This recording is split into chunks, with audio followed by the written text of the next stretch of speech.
O Ministério da Saúde... O quê? Não existe mais? Virou quartel? Caramba! Bom, o Ministério da Saúde adverte: as redes sociais podem causar irritação, depressão, guerra civil. Fuja agora! Não, espera um pouquinho, assiste o vídeo primeiro.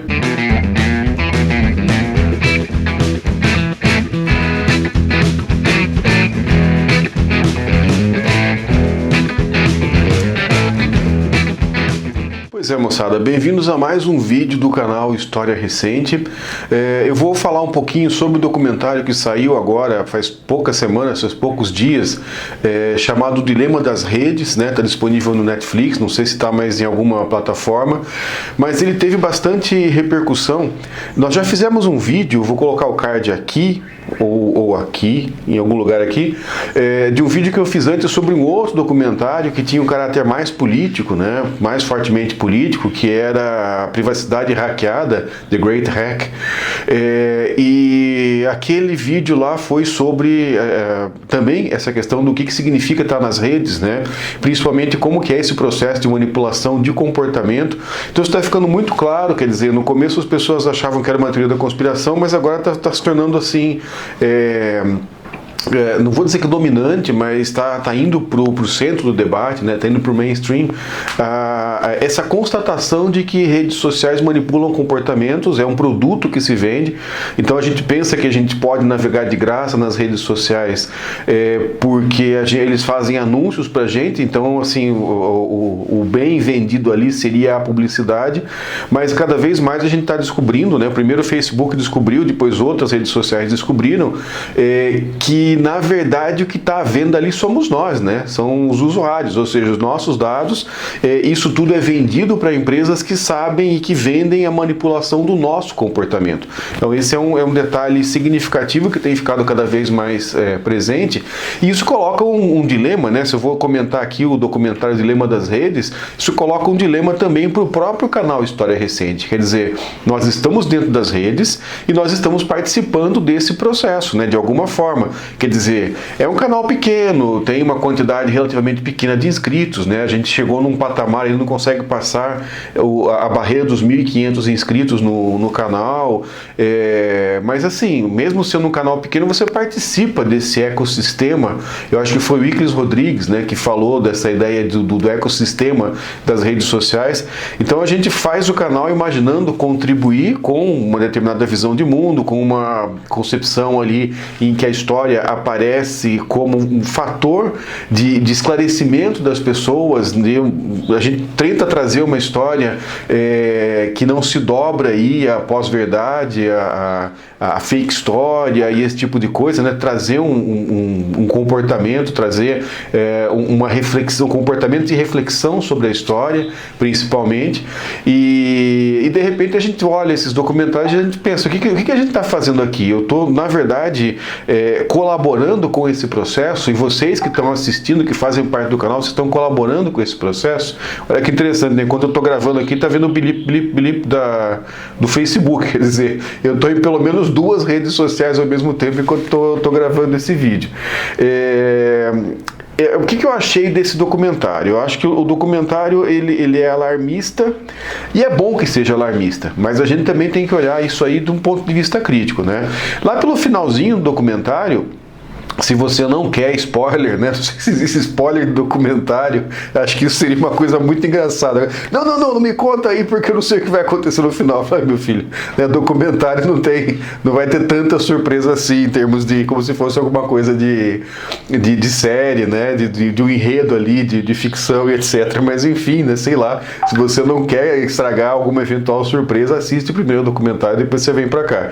Mas lá no finalzinho, as várias pessoas que ajudaram a construir as redes sociais, o Google, o Facebook, o WhatsApp, o Instagram, o próprio YouTube, né? O cara que inventou esse negócio de recomendação, quer dizer, se assiste um vídeo, ali na janelinha do lado vai aparecendo recomendações para o que você deve assistir, o que você deve, né? Enfim, sugerindo ali, e muita gente já fez essa experiência, até o Meteoro fez, baseado em outros sujeitos e tal, dizendo assim, conforme o que você escolheu e as próximas coisas que você vai escolhendo, ele vai te sugerindo outras coisas, e se você for seguindo as sugestões do Facebook, você vai acabar caindo em algum momento numa página extremista. Então, existe essa perspectiva também de que o Facebook tem sido, né, esse negócio da sugestão de vídeo, até porque aquilo que é extremista, aquilo que é bizarro, aquilo que é violento, esquisito, treta, etc., é o que atrai a atenção das pessoas. Então, atrai a atenção, é isso que eles estão comprando, né? A gente atento para que a gente possa ser vendido para as pessoas que querem manipular o nosso comportamento.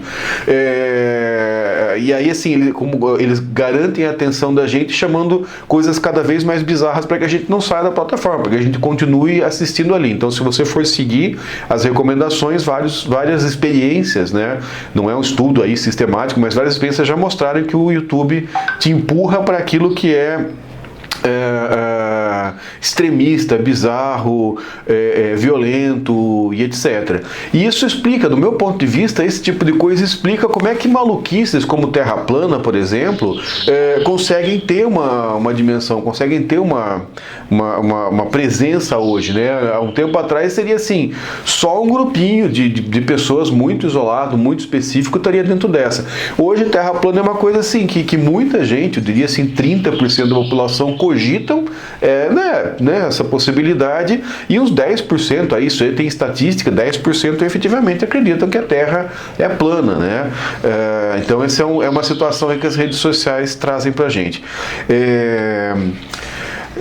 Eu acho que assim, essas pessoas, né, começa pelo Tristan Harris, que é um desses jovens que ajudaram a programar redes sociais, e são todas pessoas que pedem demissão porque veem que o produto que eles criaram se tornou um monstro. Então, para mim, aqui a primeira referência que eu traria para a gente pensar esse documentário é o do Frankenstein.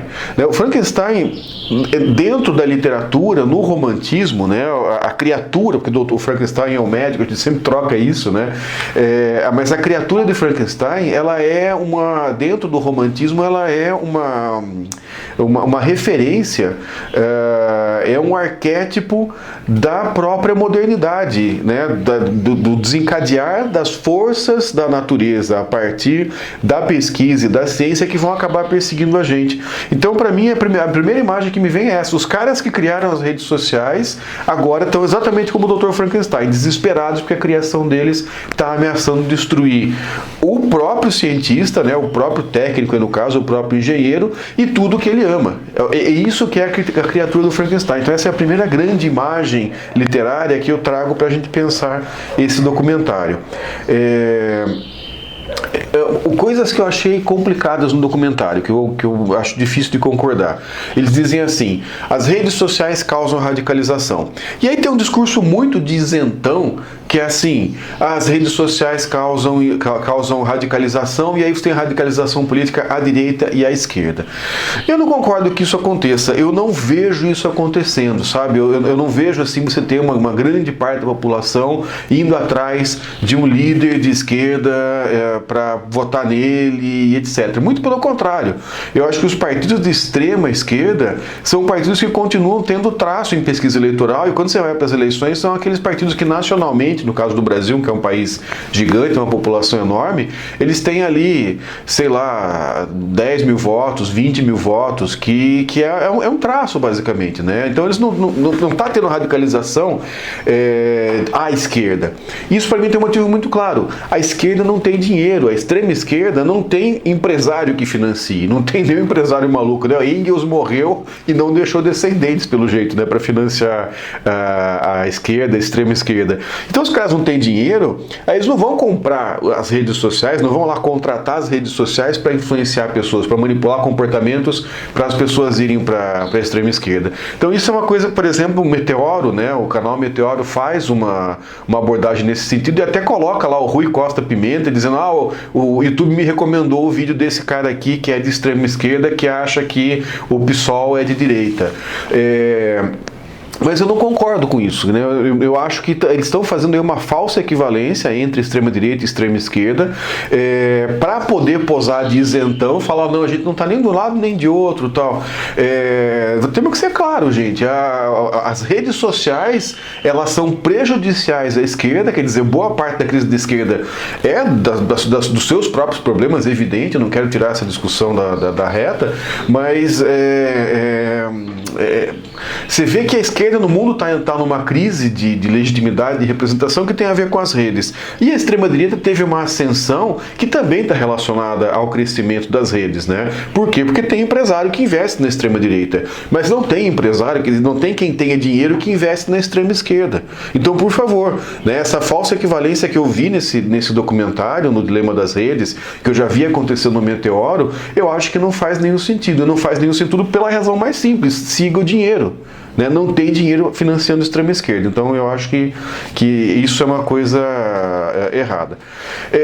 Outra coisa que eu acho interessante do documentário, mas que merece uma reflexão crítica também, é que eles atravessam, né, todo o documentário com um personagem fictício, um rapaz que vai, aos poucos, sendo seduzido pelo discurso extremista, e eles fazem uma piada, né? Que assim, o movimento extremista seria o centro radical. Eu achei ótima a piada. O que seria o centro radical, né?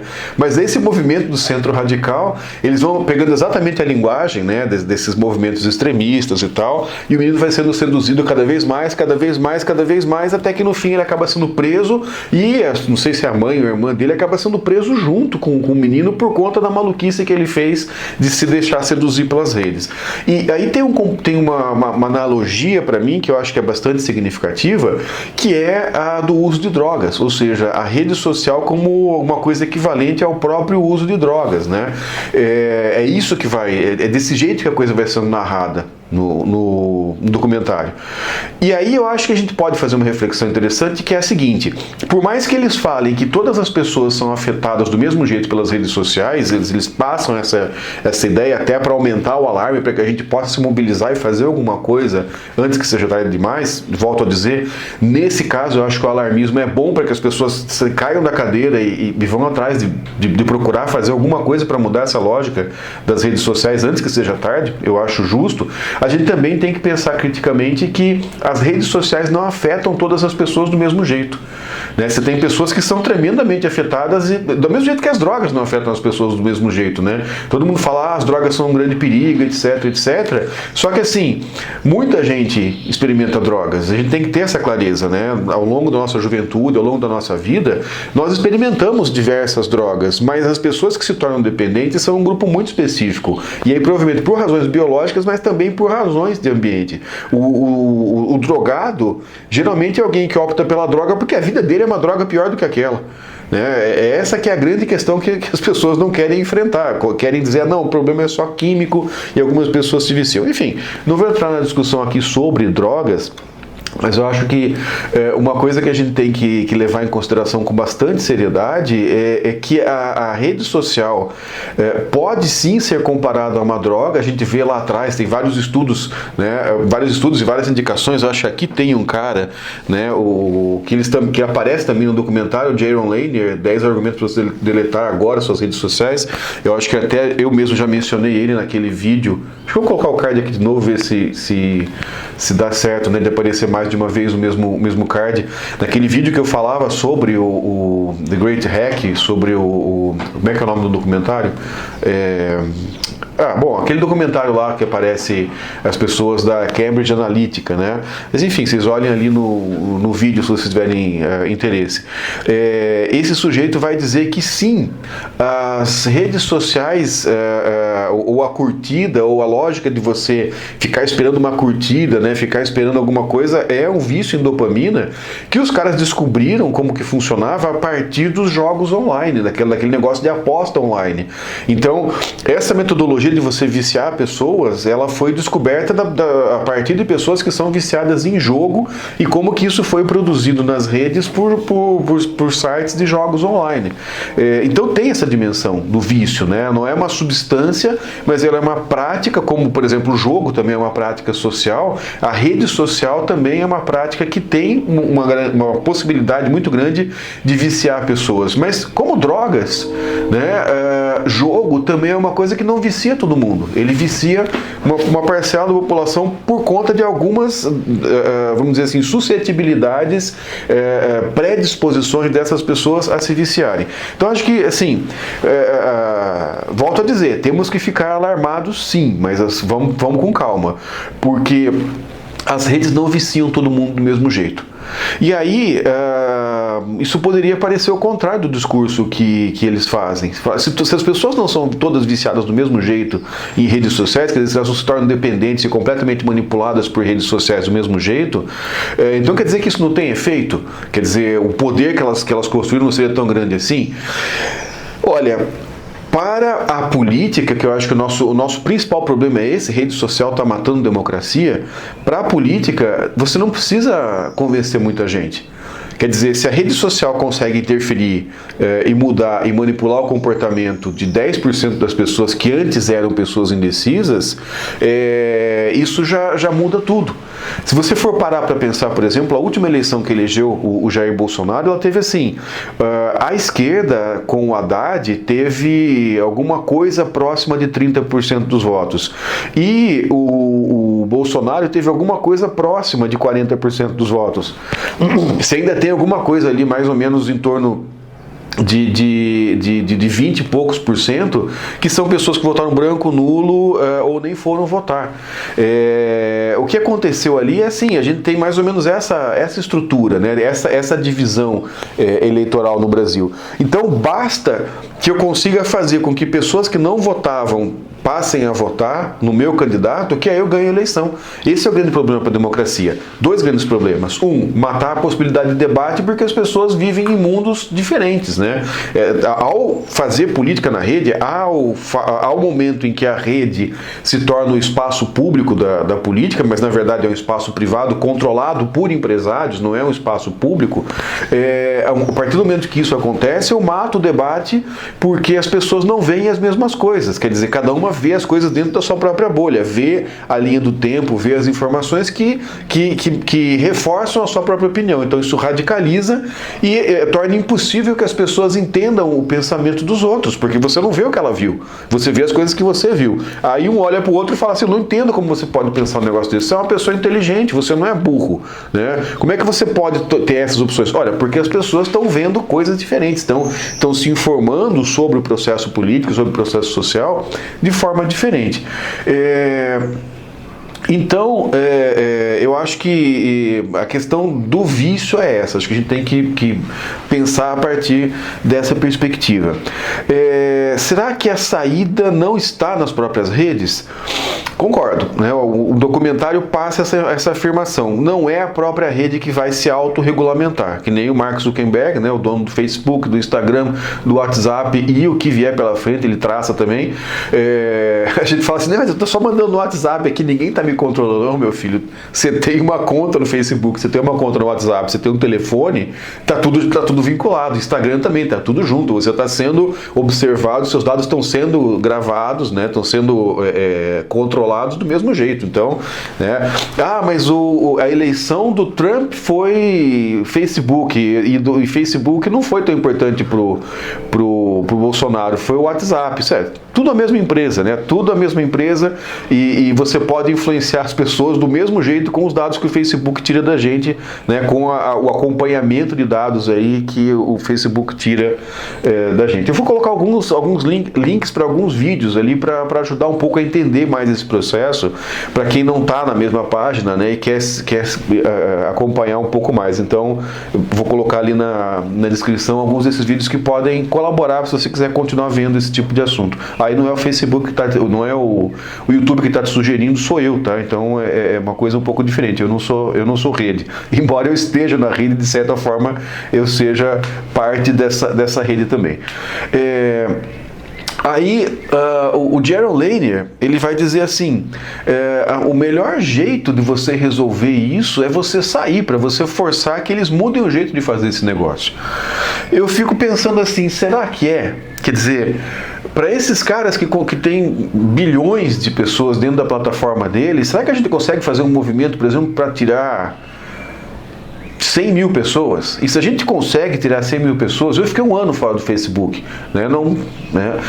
Eu achei que foi uma experiência assim, foi melhor para mim, mas eu aprendi, depois eu voltei e aprendi a usar o Facebook de outro jeito. Eu acho que foi bom, né? Eu fiquei um ano de abstinência e aí hoje eu tenho uma relação completamente diferente com o Facebook. Eu recomendo para todo mundo, né, fazer o retiro espiritual, né, fazer um jejum de redes sociais por um bom tempo, assim, porque você, no meu caso, por exemplo, eu consegui voltar de outro jeito, vou encarando a plataforma de uma maneira completamente diferente. Mas ainda assim, quando você fica muito na plataforma, de repente você vê que você está tendo comportamentos que não seriam os teus comportamentos habituais, seus comportamentos normais, que é um caso assim bastante impressionante. Quando você faz uma autoanálise, você fica impressionado. Você fala, não, esse cara que está escrevendo aí no Facebook não sou eu. Mais de uma vez eu já, né, depois que eu voltei para o Facebook, eu parei, pensei, fui lá no privado e pedi desculpa para as pessoas, do jeito que eu estava encaminhando as coisas. E aí falei, não, esse cara não sou eu. Ou seja, isso só mostrou, né, que a gente tem que ter uma vigilância enorme, né, em relação a redes sociais para não cair nela. Eu acho que assim, quando o espaço público hoje está dentro da rede social que é privada. Quando você sai e você tem uma visão que eu acho que assim, que pode ser contrária, que pode ser de resistência, para usar uma expressão de um grande presidente brasileiro, e tudo isso que está aí está ok? Então, se você está resistindo a tudo isso que está aí, em termos de política, de redes e etc., de anticiência, de anti-história, de tudo isso que a gente está vendo, se você sai, você é um cara, é uma voz a menos ali dentro. Você tem que saber como que a coisa funciona e ficar, eu acho, né, ficar dentro e resistir e procurar outras formas de exigir.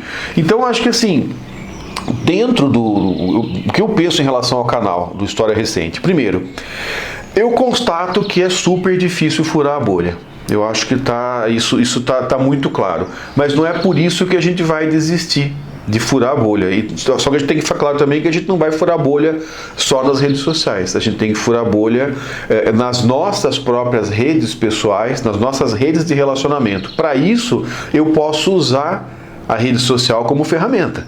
Né? Em vez de eu ficar esperando, fazer uma postagem, ficar esperando que as pessoas vejam, imaginando que todo mundo está igualmente vendo, que tem contato comigo, está igualmente vendo aquilo, eu posso usar outras ferramentas, né? Em vez de ficar esperando que o algoritmo dissemine a minha mensagem e ficar achando que ninguém ligou para aquilo que eu falei e ficar chateado porque meus amigos e os meus contatos no Facebook não deram bola nenhuma para aquilo que eu falei. Tem que ter clareza que não é uma relação entre eu e eles, é entre eu, o Hugo e eles. Conhece o Hugo? O algoritmo. O algoritmo controla isso aí. Quer dizer, eu não tenho nem certeza se eles viram a minha postagem, se apareceu na linha do tempo, se foi destacado. Então a gente tem que usar as ferramentas para tentar driblar o Hugo. Acho que essa é a grande questão. Não se trata de sair, mas de tentar fazer os esquemas para driblar o jeito que o algoritmo faz com que a gente veja. Eu penso que esse tipo de resistência pode gerar mais dor no bolso do Zuckerberg, das outras pessoas ali que mandam na coisa toda, do que sair. Eu acho que sair você nunca vai conseguir tirar assim mais que um cisquinho nos bilhões de pessoas que eles têm. Você nunca vai tirar mais do que um cisquinho, então não vai fazer cócega, vai ser menos do que centavo para eles. Agora, se você começar a disseminar um jeito de mudar a atitude em relação às redes, talvez você possa mudá-las por dentro. Mas aí é o usuário pressionando a mudança da rede. Quer dizer, isso é uma cruzada, é um negócio gigante que tem que ser feito, mas eu acho que sair, como o Jaron Lanier propõe, eu acho que não é uma solução factível, não é a melhor forma de resistência. Agora, também resistir por dentro das redes sociais também não, porque eles são muito mais poderosos do que a gente, né? E a gente está lutando contra inteligência artificial, contra robôs, né? Que são milhões de robôs aí, então, que estão dentro da rede, então isso não faz muito nesse sentido. A gente também tem que lutar fora da rede, no sentido de conseguir regulamentações públicas em cima das redes sociais. E isso é um discurso assim muito claro. Nós não podemos aceitar determinadas formas de lucro. Não é porque dá lucro, não é porque, né, é um negócio econômico e tal que a gente tem que aceitar, que a gente é obrigado a aceitar esse tipo de coisa. Muito pelo contrário. Isso aparece no próprio documentário. Tem comércios que a gente não aceita. Por exemplo, o comércio de escravos a gente não aceita, o comércio de drogas a gente não aceita. Tá certo que continuam comercializando do mesmo jeito, mas é muito mais difícil. A gente complica, né? A função do Estado é complicar a vida de quem vai fazer um tipo de comércio ilegal. Então, acho que em relação a esse tipo de exploração dos dados das pessoas e de manipulação de comportamento que está sendo feito pelas redes, tem pouca saída que não passe, né? Ou não tem saída que não passe pela pressão do Estado e pela regulamentação das redes sociais.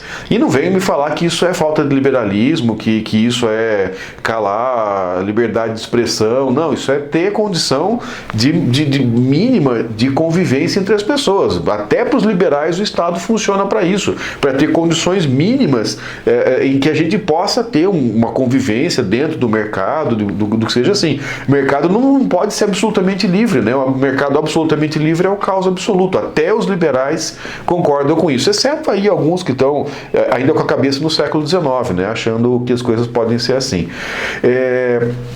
Outra imagem do romantismo que eu acho que vale muito a pena para a gente pensar isso, e esse vídeo está ficando longo, né? Bom, paciência. As pessoas não gostam de vídeos longos, o Hugo gosta menos ainda, mas se tem uma coisa que a gente aprende com esse documentário dane-se o Hugo, né? E quem quiser assistir, que assista. Poxa, né? Não quer assistir, vai ser feliz. A gente está tentando ser feliz, entre aspas, fazendo os vídeos, né? E se for útil para uma pessoa, já valeu a pena. A imagem do romantismo, a segunda imagem do romantismo, né? Eu falei do Frankenstein e vou falar de uma outra imagem agora que aparece no Marx, que de certa forma é um autor. Literariamente, o Marx, uma parte da sua vida, ele é um autor romântico também, né? No sentido de imerso naquela cultura literária do seu tempo. A outra imagem é a do vampiro, né? A maquinaria, a indústria, o sistema econômico aparece para o Marx uma imagem como se fosse de um vampiro gigante, mecânico, espalhado pela Inglaterra e espalhado pelos países da Europa, que suga a força de trabalho, né? Que suga a capacidade dos trabalhadores de produzir valor. Então a máquina seria aquele negócio ali que o trabalhador vai de manhã, se acopla nela, né? Como se entrasse ali duas presas na jugular, e ele passa o dia inteiro, passa quase todo o seu dia ali trabalhando, e ela vai extraindo a força vital desse sujeito. Quer dizer, a máquina funciona como um grande vampiro mecânico, né? Essa é uma imagem assim lúgubre. Eu estou até vendo, né, Londres de noite com fuligem e aí a máquina atacando as pessoas, né? Não é à toa, ou quer dizer, não é por isso, mas certamente tem uma relação entre essas imagens, né, do vampiro surgirem exatamente na literatura, mais formalmente nesse período da Revolução Industrial, final do século XVIII, século XIX, né, até chegando ali no comecinho do século XVII. E de certa forma, quando nós temos uma economia hoje que é baseada em dados, e a gente sabe que dados hoje valem mais do que o petróleo, quer dizer, o negócio de dados hoje é um negócio mais valorizado que o próprio negócio do petróleo, quando a gente entra numa rede social, a gente se conecta numa rede social e começa a curtir, começa a olhar, começa, enfim, a fazer o que a gente faz na rede social, a gente está distribuindo, a gente está mandando dados para a plataforma para que ela venda esses dados para manipular o nosso comportamento. Então, assim, o novo vampiro pós-moderno do século XXI é a rede social. Né? Porque hoje em dia, se você for para pensar, pouca gente trabalha na fábrica, né? Proporcionalmente, poucas pessoas são operários de fábrica que vão lá se conectar às máquinas e as máquinas vão sugar a capacidade deles de produzir valor, vão sugar a mais-valia, né, dos sujeitos. A coisa é que, assim, que você pode colocar a humanidade inteira, na Matrix, que você pode colocar a humanidade inteira, em vez de você colocar dentro de um casulo cheio de gel e que você vai ter a bioeletricidade do sujeito, você coloca ele num aparelhinho desse aqui assim, e aí ele passa o dia, né? As pessoas aí passam o tempo todo, acorda, já pega, vai no banheiro, leva, vai almoçar, bota na mesa junto, vai conversar com a família, conversa a família no meio, com o celular no meio. Quer dizer, esse é o vampiro que está sugando a nossa força hoje, o produto que a gente tem para o que vale alguma coisa, para essa Matrix, não é a nossa bioeletricidade, mas são os dados que a gente passa para eles, para que eles possam fazer o negócio deles, né? E aí, como é que isso afeta o canal História Recente? Que é uma reflexão que a gente tem que fazer. Bom, como eu já falei, dificuldade de furar a bolha. Só que a gente tem que ter a seguinte clareza: eu não vou botar a culpa no Hugo, né? O algoritmo, ele limita, claro, o canal, porque, primeiro, né, eu não pago YouTube, já paguei, não pago mais, né, Facebook para divulgar o canal. Eu acho que assim, o canal não cresce mais, e também não estou reclamando que o canal não cresce, tá? Dane-se, se ele fosse maior seria legal, porque atingiria mais gente, teria mais penetração e a palavra ia chegar mais longe. Mas também não ligo de ser um canal pequeno, para mim tá bom assim também, se for maior também tá ótimo. Eu acho que a questão não é essa. A primeira coisa é isso aí, né? O youtuber, e eu detesto ser chamado de youtuber, eu sou professor, mas o youtuber ele entra na plataforma e ele também é um cara que é sugado. Ele também vira um trabalhador dessa plataforma. No caso daquele cara que tem o site, o canal dele remunerado, é uma coisa, porque ele está recebendo um dinheiro de volta, né? Só que assim, é absolutamente arbitrário como que ele é pago de volta. Então tem gente que de repente a renda cai de forma abrupta. É muito louco você ser remunerado via visualização dos seus vídeos, esse tipo de coisa. E eu já faço um compromisso com vocês, né? Esse canal não é remunerado, ele não é monetizado. Se um dia for, eu assumo um compromisso com vocês. Como eu falei, eu sou professor, não sou youtuber. Se um dia esse canal for monetizado, o dinheiro que vier eu presto conta para vocês e vocês me ajudam a decidir para onde que a gente vai colocar esse dinheiro. Se a gente vai investir em movimento social, biblioteca popular, biblioteca da universidade, isso é uma coisa, né? Não é essa a questão aqui. Acho que a primeira coisa que você fala, estou fazendo uns vídeos no YouTube, as pessoas falam, você quer ganhar um dinheiro. Essa é uma visão muito limitada, né? Quem ganha dinheiro no YouTube é uma quantidade muito pequena de pessoas que fazem vídeo. A grande maioria não ganha um centavo. Então olha que interessante, né? O YouTube, ele paga as suas grandes estrelas, ele dá um dinheirinho para quem está ali na questão média, mas a base da pirâmide mesmo, a grande quantidade das pessoas que produzem conteúdos, elas não são remuneradas pelo YouTube. Elas trabalham de graça para o YouTube. É o meu caso, por exemplo, eu trabalho de graça para o YouTube. O que eu espero em troca? Eu espero em troca essa possibilidade de sair, sabe, de sair dos espaços restritos que eu tenho, para que essas ideias que não são minhas, que são ideias, né, coletivas, para que elas possam circular mais. Então, assim, o Facebook, oh meu Deus do céu, o YouTube está me usando, mas eu também estou usando. Eu também tenho consciência de que o YouTube está usando o canal, mas o canal também está usando o YouTube. Eu acho que essa que é a grande questão. O Leiner, lá nos 10 argumentos para deletar as redes sociais, ele fala que a gente tem que ser como gato, né? O cachorro, ele está à disposição do dono. O gato, ele como se ele fizesse um acordo. Eu falo, não estou à tua disposição, mas à medida que você me serve, eu também posso te dar alguma coisa em troca, né? E não deixo você dominar aquilo que eu faço. Não estou à tua disposição. Eu acho que é essa atitude que a gente tem que construir em relação às redes sociais. No que ela me serve, eu uso. No que ela não me serve, eu não vou ficar à disposição dela. Então o Hugo vem para mim e fala, olha, se você lançar vídeo toda semana, eu vou ficar feliz e vou aumentar a tua divulgação.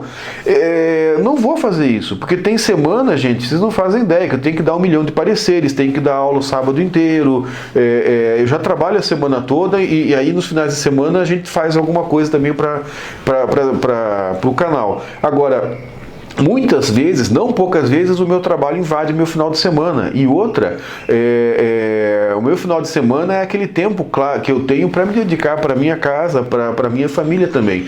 Então, se eu ficar seguindo o algoritmo e tentar correr atrás de fazer vídeo toda semana, né, vai estar sendo bom para o algoritmo, mas não vai estar sendo bom para mim como pessoa, não para mim como, né, como canal. Essa é outra coisa ruim, né? Ser um canal individual. Eu queria que ele fosse, eu quero ver se eu consigo implantar alguma coisa para que esse canal seja um canal mais coletivo, né, com mais gente envolvida e preocupada com ele. Eu acho meio ruim identificar assim o canal a uma pessoa. Por isso que eu nunca fico falando, porque eu fulano de tal. Eu falo história recente, para imaginar assim que o canal não é a pessoa, né, e tentar descolar. É difícil, claro.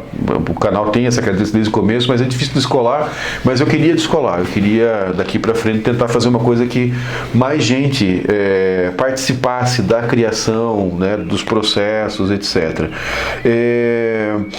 Eu acho que assim, o que esse canal oferece não é aquilo que mais vende em história, mas é alguma coisa que eu acho que tem a sua utilidade.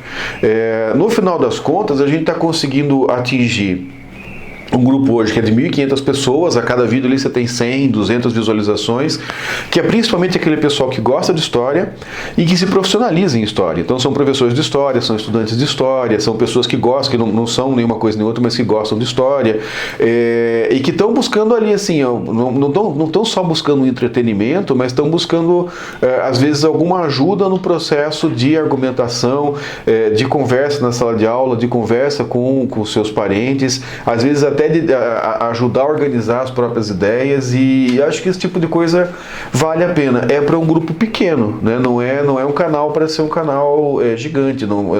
Eu pensei no começo, né, que esse poderia ser um canal de divulgação científica ampla, mas não é esse o perfil que foi acontecendo. Então a gente tem que ir para onde as coisas estão indicando, né?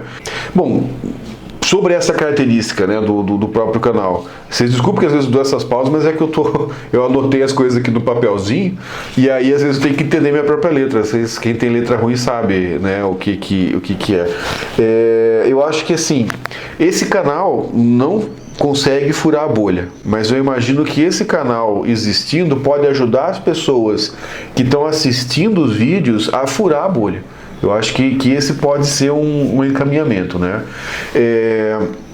Já falei de não trabalhar para o YouTube de graça, mas tem um benefício mútuo. Bom, é o seguinte, quando a gente faz uma palestra para uma universidade, em algum lugar, geralmente você tem um público ali no auditório. Quando a gente estava no presencial, né, você tem um auditório que quando você faz uma palestra assim, estoura a boca do balão, você tem 150 pessoas que estão lotando o auditório, 200 pessoas, né? É muito raro você ter aquelas grandes conferências e grandes eventos que você vai ter um público ali de 500 pessoas, de 700 pessoas. Isso é muito raro. Já começa a não ter auditório nas universidades para esse público. Então, se a gente for parar para pensar, um vídeo que eu faço, né, que tem 100 visualizações, ele é como se fosse uma fala que eu tivesse feito numa universidade para um auditório cheio. Ou seja, e a grande vantagem é que as pessoas não necessariamente são as pessoas que teriam condições de estar naquele auditório. Então, acho que esse é um grande incentivo para o canal tá acontecendo. Eu acho que assim, eu não teria esse público se não fosse esse pacto que eu fiz com o Beelzebub do YouTube, né? Que assim, eu estou vendendo minha alma, mas em troca eu tô ganhando a possibilidade de falar com pessoas. E aos poucos, né, eu estou entendendo que eu não preciso vender minha alma, que eu posso fazer as coisas do meu jeito, lançar os vídeos tudo bagunçado. Quer dizer, eu não tenho que ser governado pelo Hugo.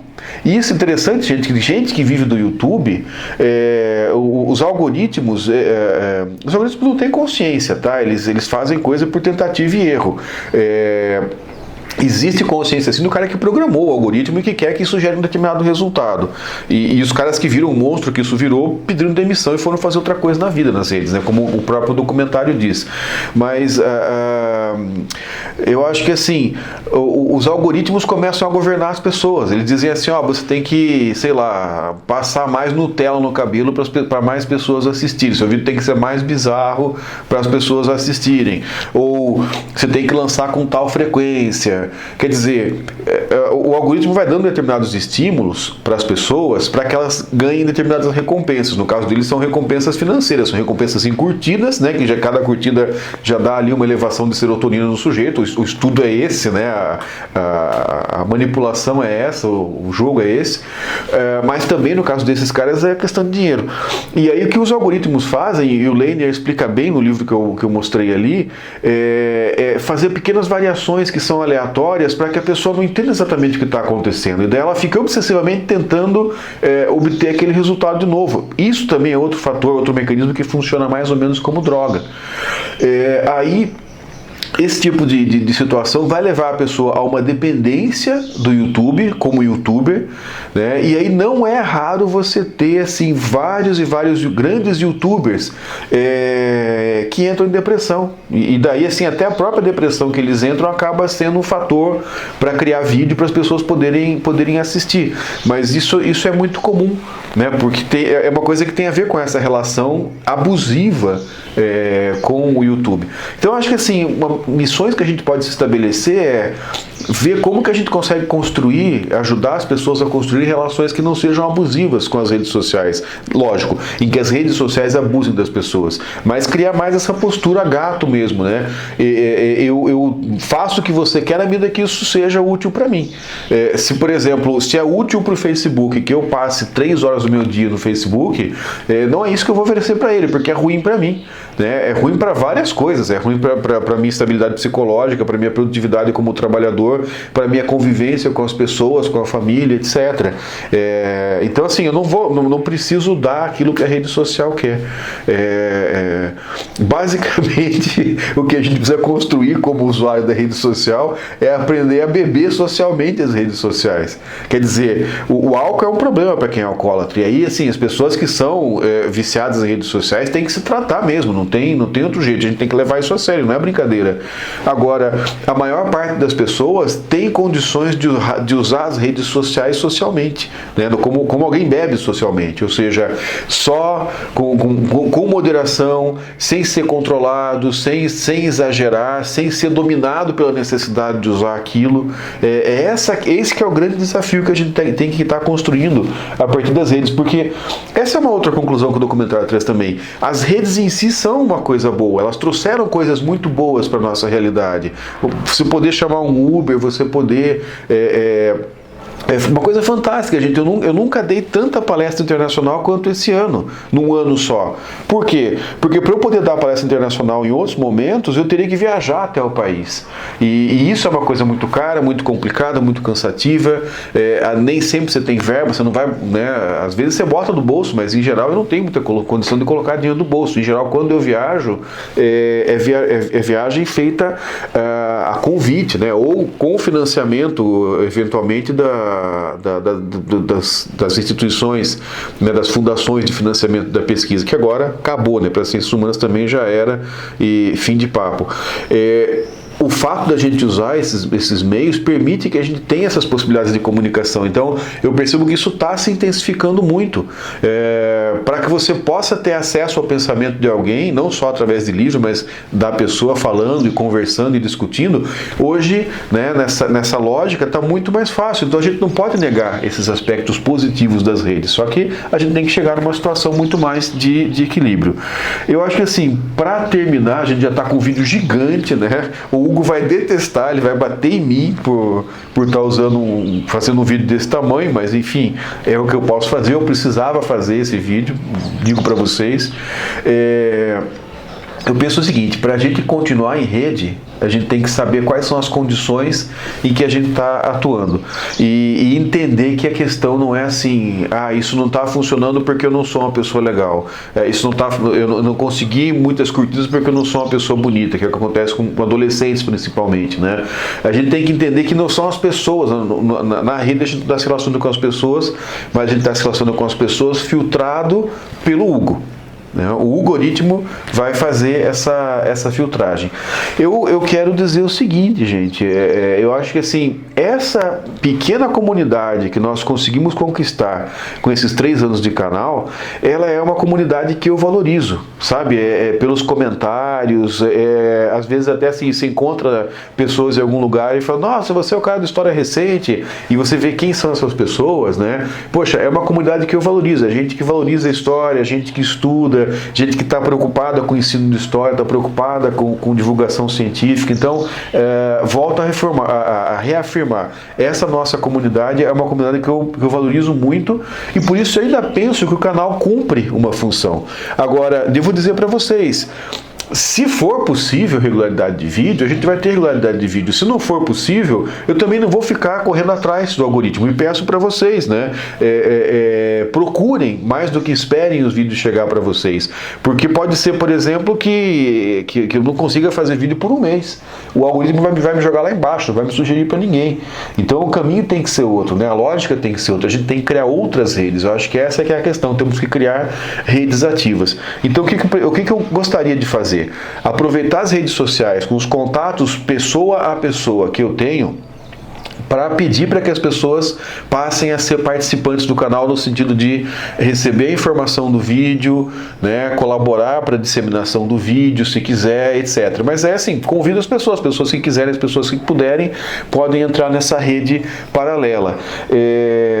E outra coisa que eu acho importante, que é um projeto que eu tenho desde o primeiro semestre, e até agora não consegui tirar o nariz da linha d'água, né, de tanta coisa para fazer para executar esse projeto, é criar um grupo de estudos de história recente, que foi uma experiência muito legal. Tem os vídeos aqui no canal daquele curso que a gente fez na época que começou a pandemia sobre a ditadura militar. A gente fez 4 sessões que foram vídeos, os vídeos não têm tanta visualização, mas foi um curso que tinha 200 pessoas assistindo, tinha 200 pessoas inscritas, tinha um monte de gente assistindo simultaneamente. Então aquela visualização pro algoritmo não significa nada, porque são assim, 30 pessoas, 40 visualizações do vídeo.